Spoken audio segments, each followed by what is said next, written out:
পাঁচ ম্যাচের সিরিজে ইংল্যান্ডকে ধরাশায়ী করে সমতা ফেরালো ভারত। প্রথম টেস্টে অবিশ্বাস্যভাবে 28 রানে হেরে যায় ভারত। প্রথম ইনিংসে ভালো খেলার পর দ্বিতীয় ইনিংসে তাসের ঘরের মতো ভেঙে পড়ে ভারতীয় ব্যাটিং অর্ডার। অলি পপের ব্যাট নিভিয়ে দেয় ভারতের আশার প্রদীপ। দ্বিতীয় ম্যাচে সুদে আসলে শোধ তোলে ভারত।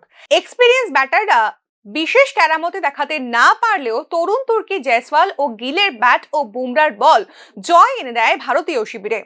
দুর্দান্ত ফর্মে থাকা জয়সি জয়সওয়াল দ্বিতীয় ম্যাচের প্রথম ইনিংসে 209 রান করে ইংল্যান্ডের সামনে 396 রানের পাহাড় দাঁড় করায়। ব্যাটে নেমে মাত্র 253 রানে ধরাশায়ী হয় ইংল্যান্ড। জসপ্রীত বুমরার ফার্স্ট বলের সামনে দাঁড়াতে পারেনি কোনো ব্রিটিশ ব্যাটার। বুমরা 9 ওভার বল করে 6 উইকেট তোলেন। দ্বিতীয় ইনিংসে জয়সওয়াল সহ ব্যাটিং অর্ডার ভেঙে পড়ে। পিচ আঁকড়ে পড়ে থাকেন শুভমান গিল। 104 রানের ঝোড়ো ইনিংসে পূরণ করেন অন্য ব্যাটারদের খামতি। ইংল্যান্ডের জ্যাক ক্রলি আগ্রাসী ব্যাটিং করলেও দুই ইনিংসে স্পিনের কাছে উইকেট খোয়ান।